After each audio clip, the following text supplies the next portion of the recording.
All Okay. right, welcome to another episode of Stories from the Edge of Life. We once again have a very special guest. Today we have Marc Christian. Hi, How's Mark. it going, guys? Pretty, pretty good. I'm responding on my behalf.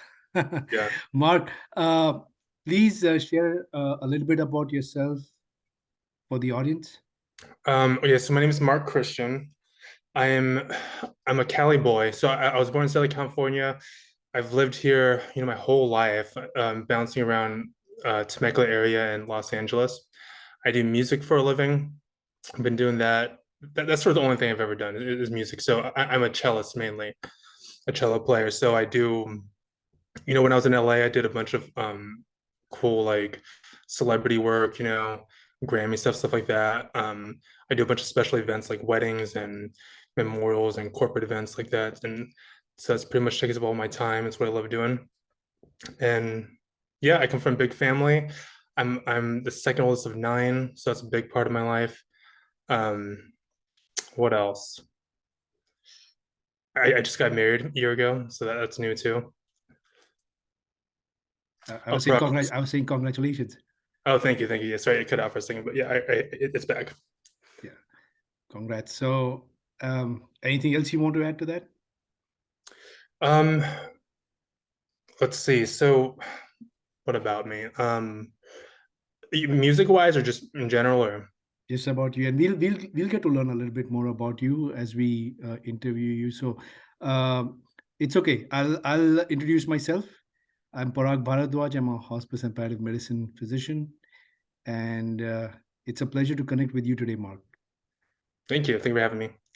Yeah. So, Mark, tell us a little bit about your musical journey. So, what got you interested in music?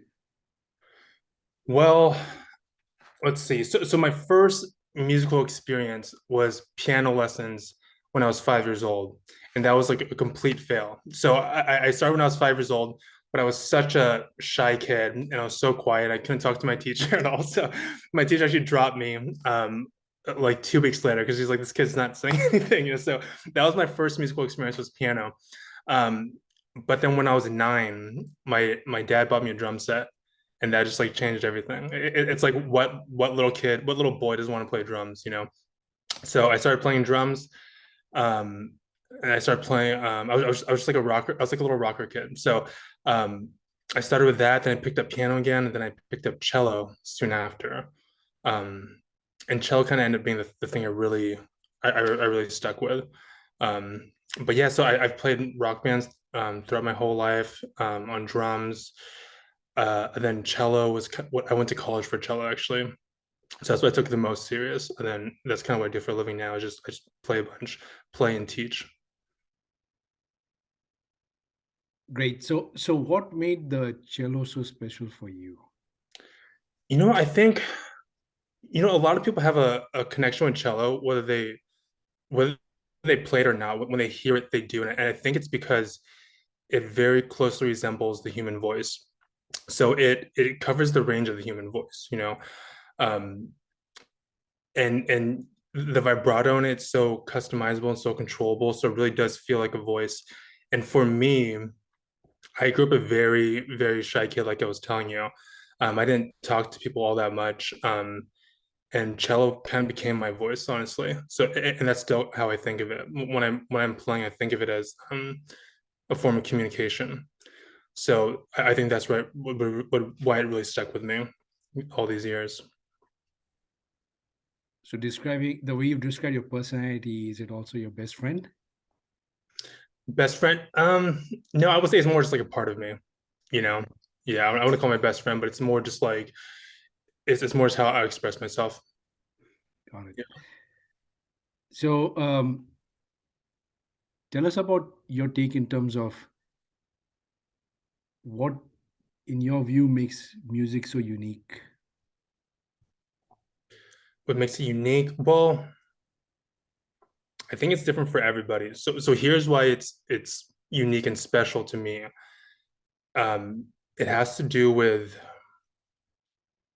the whole culture surrounding it. So, for example, growing up, for me specifically, I was kind of like a loner kid, and I gravitated towards music that catered to those kinds of, of kids, basically. It's a lot of emo music, hardcore music.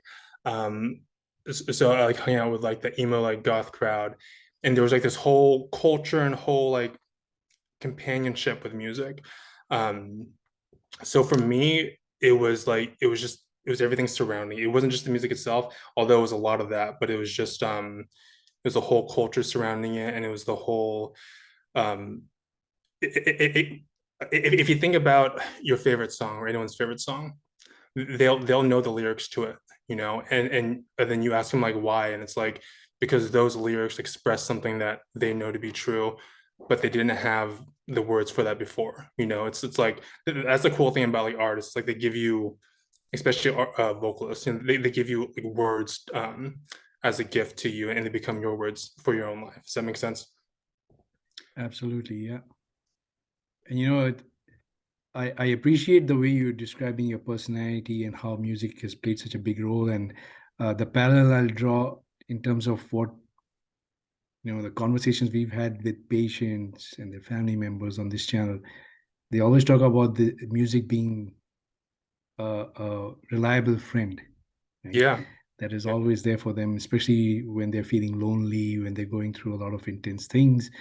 Uh, they can always count on music to for support. Exactly. And I mean, it becomes a companion, It's like um, some of my favorite songs. I think this is true for most people. It's like people have their favorite songs, they listen to them for the whole life, to like they're listening to it for 20 plus years. And it's like those songs are your companions, and like those words in the songs and the feeling it gives you it means something. It is kind of like a friend in that sense. great. I am curious to ask you one question. So I've seen your videos. Um, your fingers move very fast. Yeah. Is there like a measurement amongst musicians where they actually test the speed of how fast your fingers move? Because I I don't think I've seen anybody else play the cello as fast as you do. So Oh, I don't know if cool. it's a Well, different genre or I mean it's just very fast to me that just the speed with which you play it is fascinating to me. that's funny. Yeah, so there is a measurement that the musicians use. There's a tool called a metronome. It's basically just this clicking sound, and it's a machine that you set it to certain beats per minute, BPM we call it. So if you set it to 60, that's one per second. So 60 beats per minute, or 60 clicks per minute. So you kind of use that to speed up and keep things even. So I do practice speed. So the way you do is you start off slow, and then you move that metronome from like 60 to 65 beats per minute. So it's a little bit faster. The tempo becomes a little bit faster. And you play along with it. Then you move it up to 70, then 75, then 80, and so on. And then, after so many years and so many hours doing it, you're just able to play quickly. But it's funny because you're saying I play really fast, but it doesn't feel fast because I just played it. It was so gradual. It's one of those things. Yeah, I think because you're so talented, it probably comes very natural to you. And but when I watched those videos, I was like, I've been fascinated. Oh, thank So you. they're very impressive, and I would definitely recommend for our listeners to uh, check uh, check those videos out on your Instagram account. Yeah, yeah, yeah. So it's on Instagram, it's on YouTube, Facebook. I just put it everywhere. Great.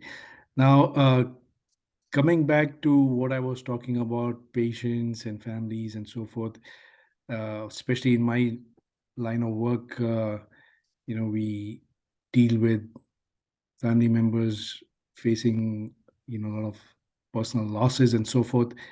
I understand you've had a personal loss as well, not too long Yeah, ago. yes. So the video that I sent you, it's called "Goodbye, Old Friend," and I a few years back, or maybe this was how long ago is this now? I was in this band called Bizarra. It was a duo. It was me and a friend, and it was like cello, and it was kind of like this folk punk band. So it's cello, guitar, and vocals. We had drummers sometimes, but we used to play a song called Goodbye Old Friend. That was one of the names of our hits. And and the singer for our band passed away the beginning of this year actually. So I wrote a song in memory of her, and it was kind of it was kind of an ode to her too. She's a very close friend of mine. So I ended up naming it that. That's the same title for her actually. So yeah. Oh, sorry, So Prague. that's It okay. cut out for a second. Yeah, What'd you say? yeah. I was on mute. Sorry for your loss, and thank you for sharing that with us. So, did you notice your music change after your changing after your the loss that you experienced? Yeah, so here's how songwriting works, especially when it's genuine songwriting. When you write something, especially for the stuff I write, where it's instrumental actually. So you guys will see in the video, it's cello and piano. But if it's something like that and it's abstract, like it's instrumental song, there's no words in it, then it always has meaning to it. But a lot of times you don't realize the meaning until a little bit later when your life changes.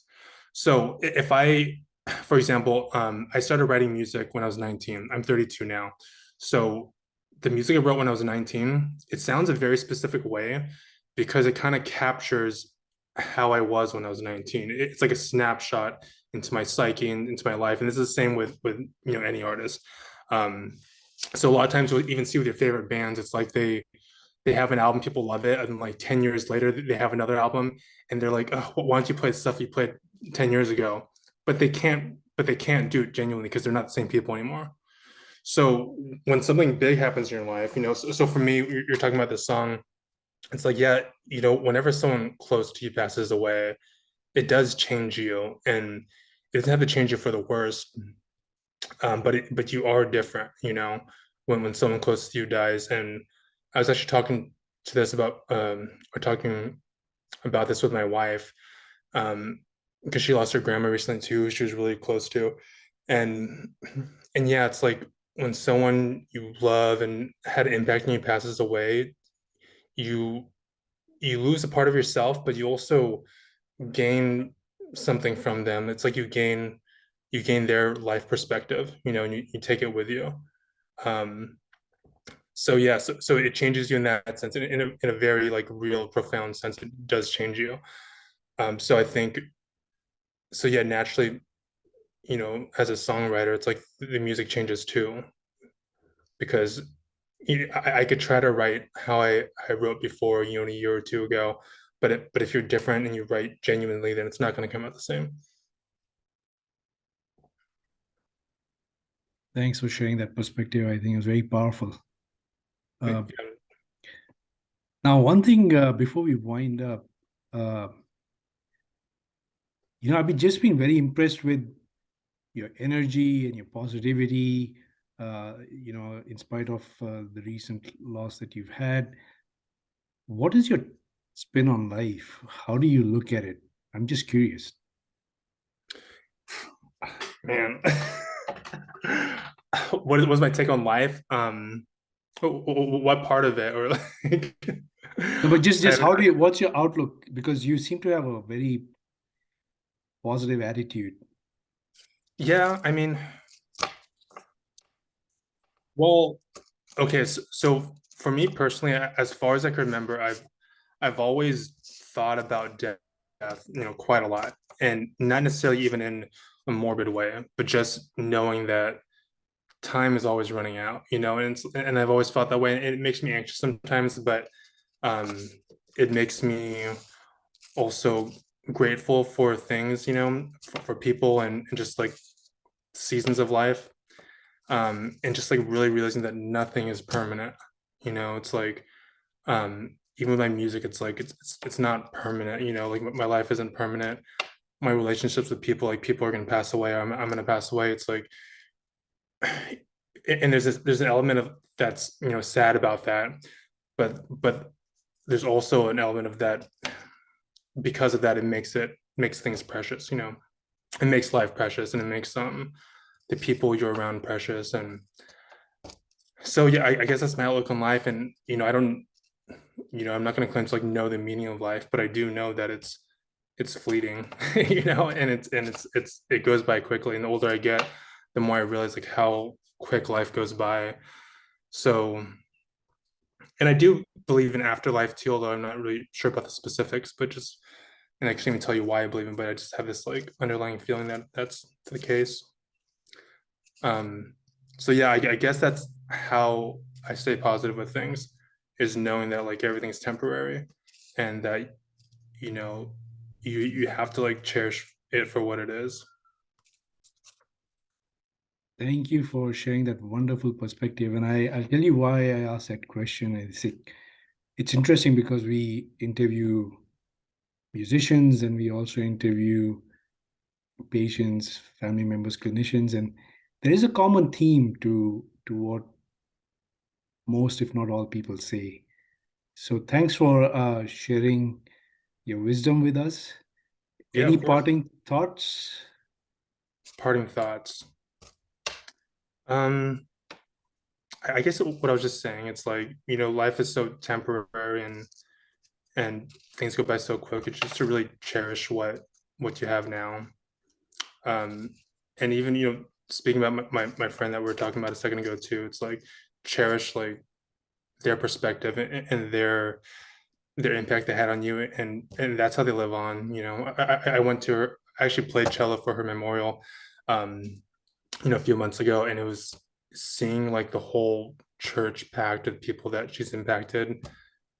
It I don't know, like you feel their energy, you know what I mean? Because their energy is still there, because of like the mark they left with people, but also just their perspective and like energy that they gave to them. And I know I'm not the only one that feels that way, that was in that memorial. It's like we all took a part of her away. So, and we're all gonna she's gonna live through us, of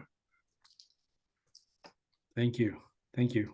course. Um, and thank you for sharing your music with us and our audience. And we appreciate it, and we hope to keep track of all the wonderful things that you are doing and what you're going to be doing in the future. And hopefully, we'll have you back. Uh, Yeah, I love to come by again. all right. Well, thank you so much. Thank you.